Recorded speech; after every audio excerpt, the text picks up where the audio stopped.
Desde muy temprano aprendemos que estar solos es algo negativo. Se nos enseña que no tener amigos es una señal de fracaso, de rareza, de que algo no encaja. Casi sin darnos cuenta, crecemos creyendo que la validación externa es necesaria para sentir que valemos, que pertenecer es sinónimo de estar bien. Y así, la soledad deja de ser un espacio y se convierte en una amenaza. Por ese miedo, muchas personas aceptan relaciones que no les hacen bien. Soportan dinámicas que los desgastan. Permanecen en entornos donde no pueden ser ellos mismos. No porque lo elijan de verdad, sino porque les resulta menos doloroso que quedarse a solas con su propia mente. El ruido constante parece más seguro que el silencio. La compañía, incluso cuando duele, parece preferible a la ausencia de miradas. La sociedad refuerza esta idea todo el tiempo. Nos muestra un modelo muy claro de lo que significa funcionar bien. Ser sociable, tener amigos, estar siempre conectado. Quien se sale de ese modelo genera incomodidad. Se lo observa con desconfianza. Se asume que algo le falta, que algo no está bien.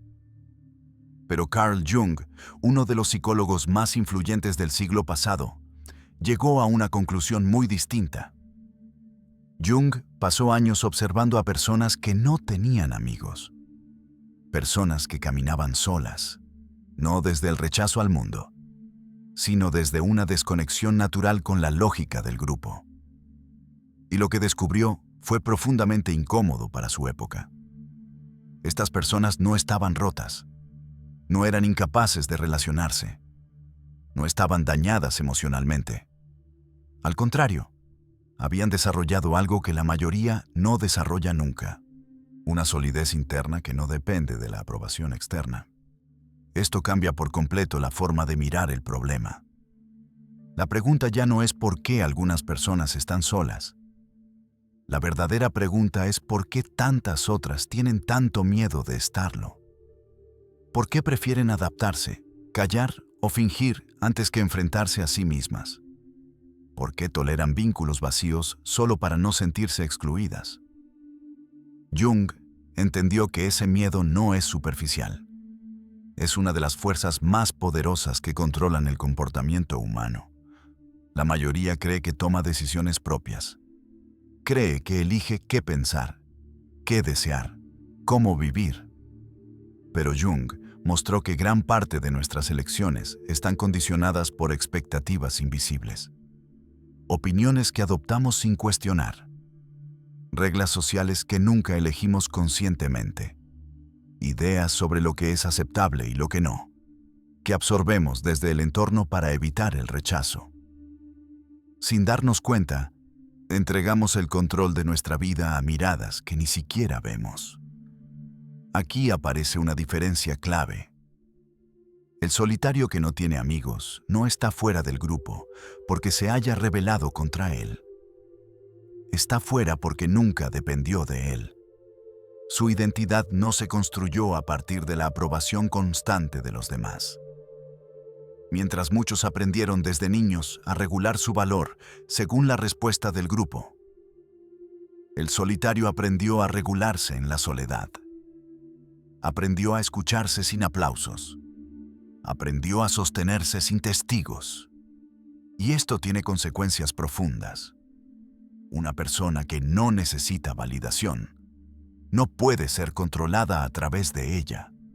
Alguien que no teme la exclusión no puede ser manipulado con la amenaza de quedar fuera.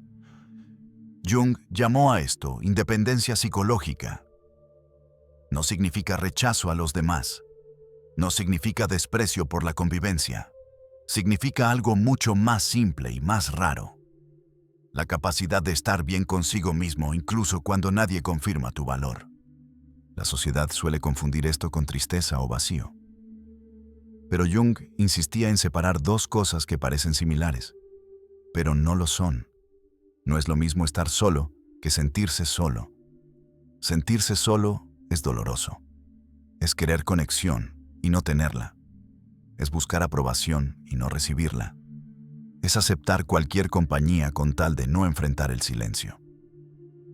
El solitario del que hablaba Jung no vive ese sufrimiento. Vive claridad. Para este tipo de persona, la soledad no es un castigo. Es un espacio limpio, un lugar donde el ruido baja y la mente se ordena, donde las emociones dejan de mezclarse con las expectativas de los demás, donde se puede pensar sin actuar para agradar. Mientras muchos se inquietan cuando no hay estímulo social, el solitario siente alivio. Donde otros sienten ansiedad, él siente calma. Llegar hasta aquí no es casualidad. La mayoría se va antes de mirar esto de frente. Si sigues escuchando, es porque algo en ti ya sabe que no puede seguir huyendo. Deja una señal simple de ese momento. Escribe en los comentarios: no me abandonaré.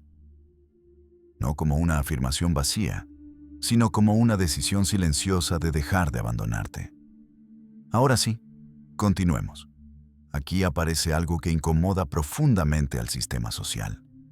Una persona así no responde a la presión del grupo. No ajusta su forma de ser para encajar. No actúa para ser aceptada. Observa. Y quien observa sin necesidad de pertenecer, empieza a ver cosas que otros no ven. Jung notó que los solitarios desarrollan una comprensión muy aguda del comportamiento humano. No porque participen más, sino porque participan menos.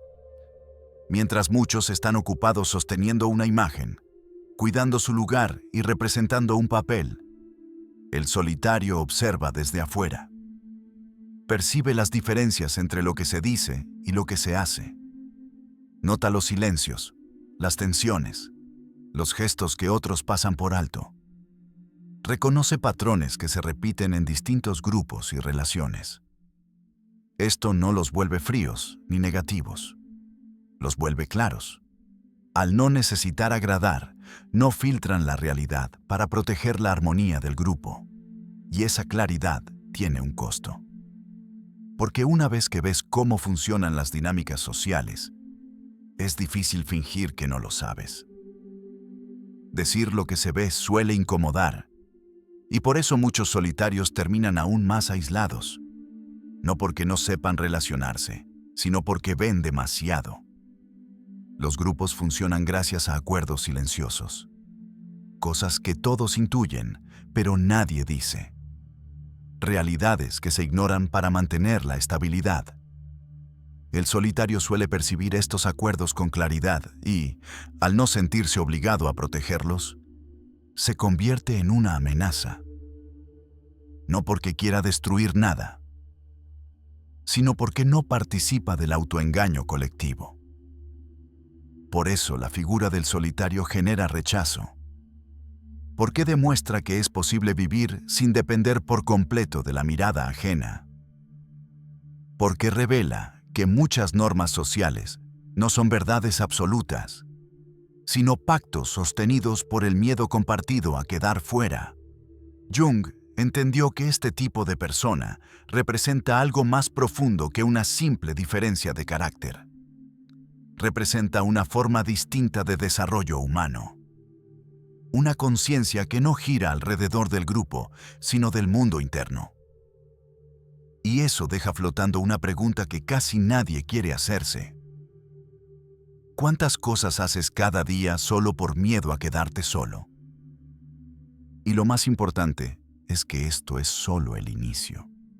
Porque la verdadera fuerza del solitario no aparece solo en su independencia, sino en lo que sucede cuando se queda a solas con aquello que la mayoría evita mirar. En el siguiente bloque veremos por qué ese encuentro interno, lejos de debilitarlo, termina volviéndolo extraordinariamente difícil de controlar. Porque cuando el solitario se queda solo, no solo descansa del mundo, se encuentra con algo mucho más exigente. Se encuentra consigo mismo, sin distracciones, sin máscaras y sin nadie a quien impresionar. Ese momento, que muchos evitan durante toda su vida, es el punto donde empieza a revelarse la verdadera fuerza de quien camina solo, Carl Jung observó que dentro de cada persona existe una zona que intenta mantenerse fuera de la conciencia.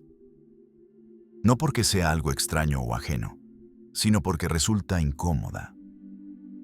Son pensamientos, emociones, impulsos y contradicciones que no encajan con la imagen que aprendiste a mostrar. Son partes tuyas que fueron reprimidas, no porque fueran falsas, sino porque no eran bienvenidas. A esa parte Jung la llamó la sombra. La sombra se forma con todo aquello que aprendiste a ocultar para ser aceptado. Lo que callaste para no perder afecto. Lo que reprimiste para no generar conflicto. Lo que negaste para no ser juzgado. No desaparece con el tiempo. Solo queda fuera de la vista. Y cuanto más se ignora, más actúa desde el fondo, influyendo en decisiones, reacciones y vínculos sin que lo notes. La mayoría de las personas no enfrenta esta parte.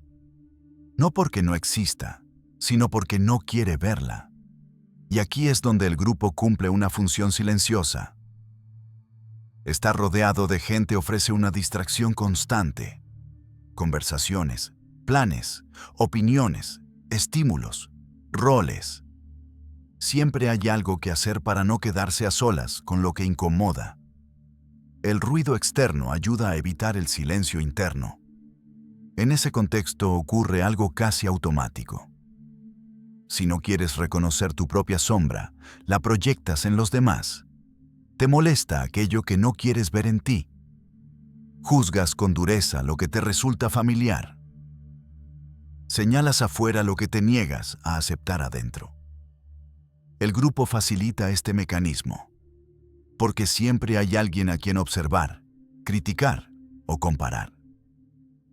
Así, muchas personas pasan la vida entera sin mirarse de frente. El grupo les ofrece una salida constante, un guión, un conjunto de reglas implícitas sobre qué está bien mostrar y qué debe ocultarse. Seguir ese guión trae pertenencia, pero esa pertenencia suele tener un costo silencioso. Para encajar, se sacrifican partes reales de uno mismo. Se aprende a actuar antes que a sentir, a decir lo correcto antes que lo verdadero. El solitario, en cambio, pierde ese refugio. A veces no por elección consciente, sino porque el ruido social le resulta falso, agotador o vacío. A veces se aparta porque percibe que muchas relaciones funcionan como intercambios invisibles, donde siempre hay algo que sostener, aparentar o devolver. Y cuando el solitario se queda solo, sin ese escenario externo, aparece lo inevitable. La sombra se hace presente. Al principio, este encuentro no es cómodo. No tiene nada de idealizado. Mirarte sin distracciones implica reconocer aspectos que preferirías no ver. Aparecen inseguridades, enojos, deseos contradictorios, impulsos que no encajan con la imagen que tenías de ti. Jung observó que para muchas personas este momento resulta tan perturbador que prefieren volver a entornos que les hacen daño antes que sostener esa mirada honesta. Pero aquí se produce una diferencia crucial. El solitario que no huye empieza a integrar esa sombra. Integrar no significa dejarse llevar por ella ni justificarlo todo. Significa reconocer que existe y dejar de fingir que no forma parte de ti. Significa aceptar la propia complejidad sin necesidad de negarla o proyectarla. Ese proceso transforma algo muy profundo. Cuando reconoces tus zonas oscuras, disminuye el miedo a que otros las señalen. Cuando aceptas tus fallas, la vergüenza pierde fuerza. Y la vergüenza es uno de los mecanismos de control más eficaces en la vida social. Funciona cuando te obliga a actuar para no ser juzgado, cuando te empuja a callar para no ser excluido, cuando te hace traicionarte para mantener una imagen aceptable. El solitario que ha mirado su sombra deja de ser vulnerable a ese control. No porque se vuelva indiferente, sino porque ya no vive con el temor constante de ser descubierto. Ya sabe lo que hay dentro. ¿Ya lo enfrentó? Ya comprobó que puede sostener esa verdad sin romperse. Y cuando una persona puede soportar su propia verdad, las presiones externas pierden gran parte de su poder. Esto también explica por qué muchos solitarios se sienten agotados en situaciones sociales. No es simple timidez ni falta de interés. Es otra cosa. Perciben capas, escuchan palabras y al mismo tiempo sienten lo que no se dice. Observan gestos mientras captan tensiones ocultas. Detectan la distancia entre la imagen y la intención. Esa diferencia constante entre lo que se muestra y lo que se siente produce cansancio. Para ellos, la soledad no es un capricho, es una forma de recuperación. Jung entendió que este proceso de enfrentamiento interno genera una madurez poco común. No convierte a la persona en alguien perfecto, la convierte en alguien entero.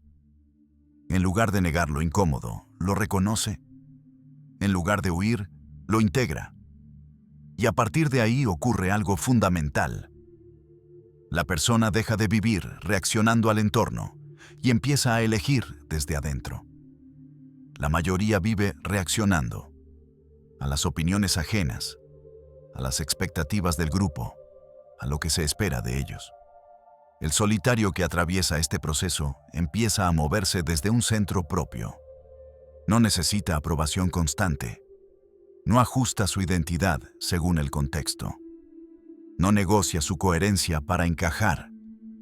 Jung no hablaba de esto desde la teoría únicamente. Lo vivió en su propia experiencia.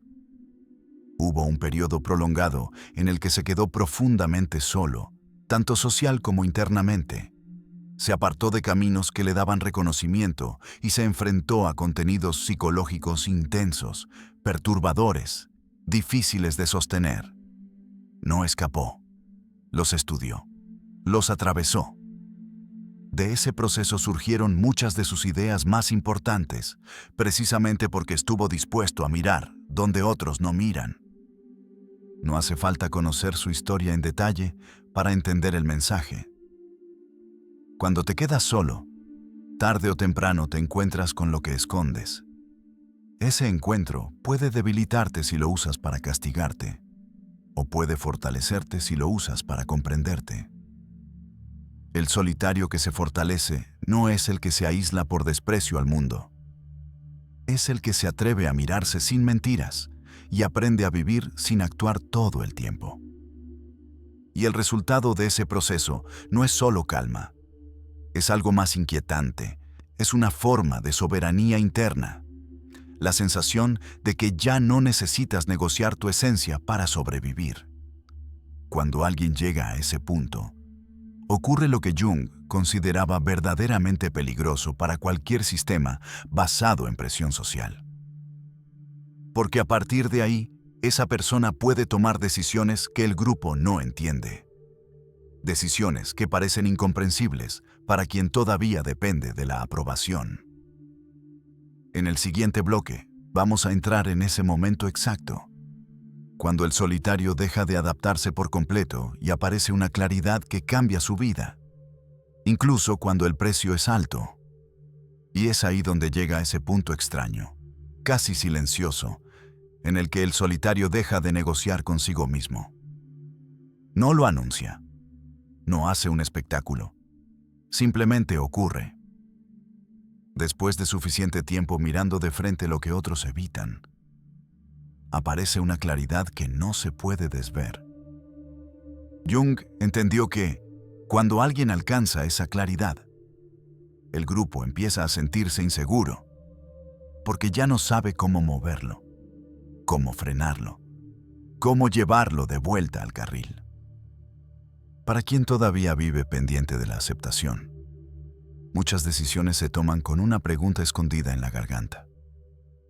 ¿Qué van a pensar? ¿Cómo me veré? ¿Qué pasará si digo que no? Esa pregunta no siempre se dice, pero gobierna. El solitario que ha construido soberanía interna empieza a vivir sin ese filtro. Y por eso sus decisiones parecen incomprensibles. Puede apartarse de una relación que todos celebran por fuera. pero que por dentro lo apaga. Puede renunciar a un lugar que da estatus, si ese lugar le exige traicionarse. Puede dejar de participar en dinámicas que antes toleraba solo para no quedar mal. No es impulsividad, no es rebeldía adolescente, es algo más frío y más profundo. Es coherencia, y la coherencia real asusta, porque no se compra con aprobación y no se rompe con amenaza. Cuando una persona ya no depende del aplauso, pierde el miedo a decepcionar. Y cuando pierde ese miedo, el sistema de presión social se queda sin herramientas. Por eso Jung advertía que había que tratar con cuidado a este tipo de personas. No porque sean malvadas, sino porque son libres. Y la libertad, en un mundo construido sobre pertenencia, parece un acto de violencia. El grupo no sabe qué hacer con alguien que no se deja empujar por culpa, vergüenza o miedo. La exclusión pierde fuerza cuando no es un castigo. La crítica pierde efecto cuando ya no define tu identidad. El chisme se vuelve ruido cuando tu valor no depende de la reputación. En ese punto aparece algo que el solitario aprende a hacer con naturalidad: decir que no, sin justificarse demasiado. Guardar distancia, sin odiar. Cortar un vínculo, sin montar una guerra. Elegir el silencio, sin sentirse menos. Esa capacidad es rara, porque va contra el reflejo social más común. El reflejo de explicar, de agradar, de pedir permiso para existir. Y aquí hay una verdad incómoda. Mucha gente no odia al solitario por lo que hace, sino por lo que revela. Revela que era posible irse antes. Revela que se podía poner un límite. Revela que se podía decir basta. Y esa revelación deja a los demás frente a su propia rendición. Por eso, cuando alguien se sale del guión, el grupo suele reaccionar con etiquetas. Dice que es frío, que es arrogante, que se cree superior, que está roto.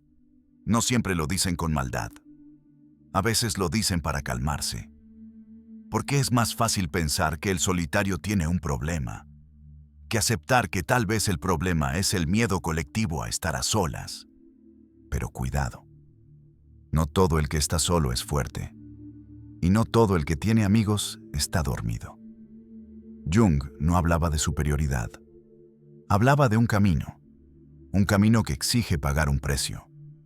El precio de no pertenecer a ciertas mentiras, el precio de no aceptar compañía si esa compañía te exige actuar, el precio de mirarte de frente cuando nadie más lo hace.